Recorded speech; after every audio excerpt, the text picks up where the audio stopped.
Apakah di Indonesia ada cucu Nabi? Di dunia ada cucu Nabi, tapi di Indonesia ini belum ada yang terbukti secara ilmiah bahwa dia adalah cucu dari baginda Nabi besar Muhammad sallallahu alaihi wasallam. Kalau ada acara, saya dimajuin, dikasih mic untuk ceramah.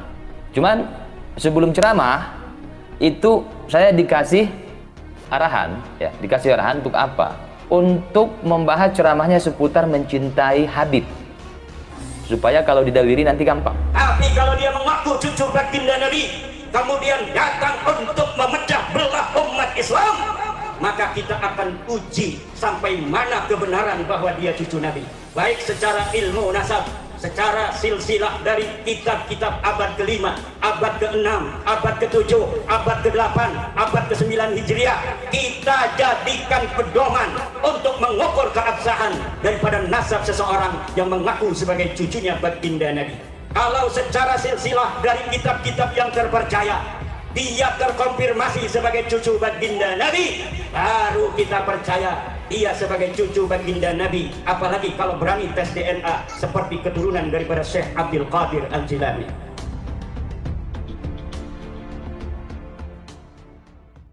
Agama Islam menyebar dari seluruh Jazirah Arabia.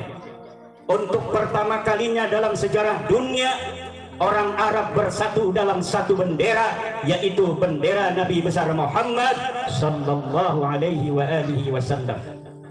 Kemudian ketika Rasulullah sallallahu alaihi wasallam tiada, perjuangan menyebarkan agama Islam dilanjutkan oleh para sahabat, kemudian dilanjutkan oleh para tabi'in, dilanjutkan oleh tabi'it tabi'in, dilanjutkan oleh para ulama. Al-ulama warasatul anbiya, para ulama adalah pewaris para nabi. Agama Islam bukan agama nasab, agama Islam adalah agama ilmu. Pewaris para nabi bukanlah keturunannya, tapi pewaris para nabi adalah dia yang mengambil ilmunya, Nabi besar Muhammad sallallahu alaihi wasallam. Maka tidak boleh ada orang yang merasa lebih berhak atas agama Islam kecuali para ulama. Tidak boleh ada orang merasa lebih berhak atas agama Islam dalam sisi apapun, hanya bergelar nasab saja. Tapi dia harus mewarisi ilmunya baginda Nabi, Nabi besar Muhammad sallallahu alaihi wasallam. Orang yang mengaku cucu Nabi, tapi dia tidak punya ilmunya baginda Nabi, tidak berhak bicara atas nama agama Nabi Muhammad sallallahu alaihi wasallam.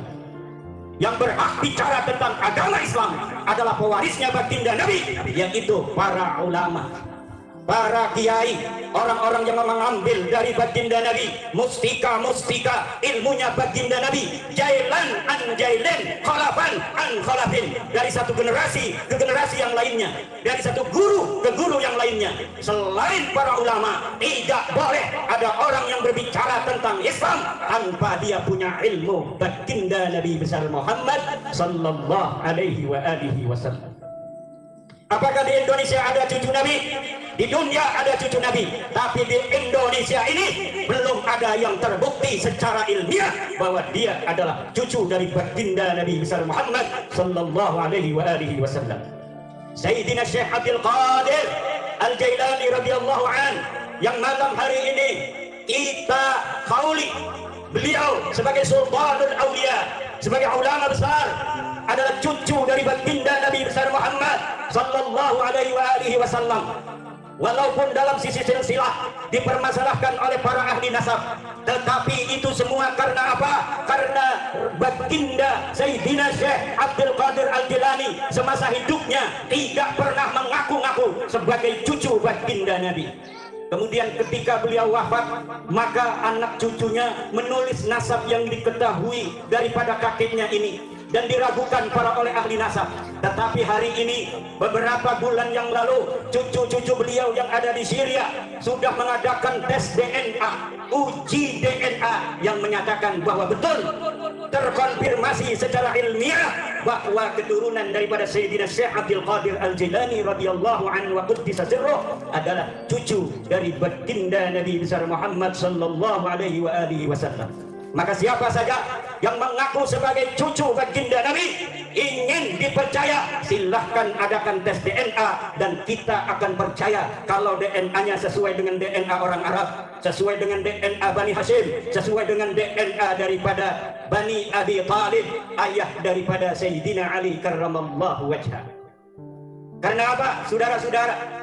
Hari-hari ini banyak orang yang mengaku-ngaku sebagai cucunya baginda Nabi besar Muhammad, kemudian mereka datang untuk memecah belah umat.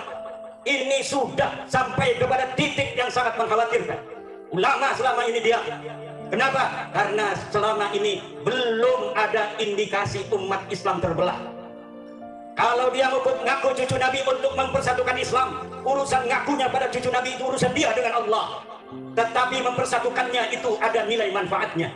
Kalau dia ngaku cucu Nabi, mengajak orang-orang 3 raksa untuk sholat 5 waktu, mengajak umat Islam untuk berpuasa, mengaku cucu Nabi untuk mendekatkan diri kepada Allah, mengajak umat Islam untuk mendekatkan diri kepada Allah, itu tidak ada bahayanya, kita biarkan.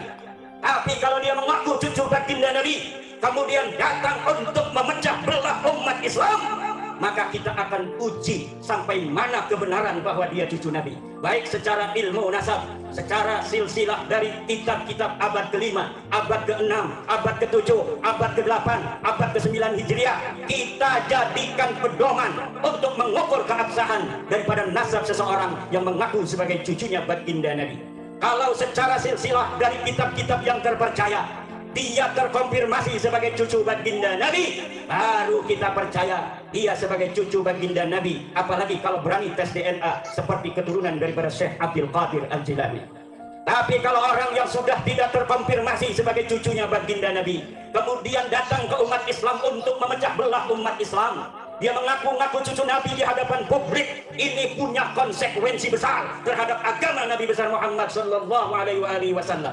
Apalagi dia menjadikan umat Nabi Muhammad dijadikan sebagai budak, bukan diangkat derajatnya, tapi dijadikan sebagai budak-budak manusia, diajak demo yang tidak ada manfaatnya, bukan demi agama, bukan demi Rasulullah, bukan demi apapun yang bermanfaat bagi yang diajak, tetapi hanya demi namanya semata. Maka ini memanfaatkan umat Islam untuk kepentingan pribadi. Para ulama tidak boleh diam lagi.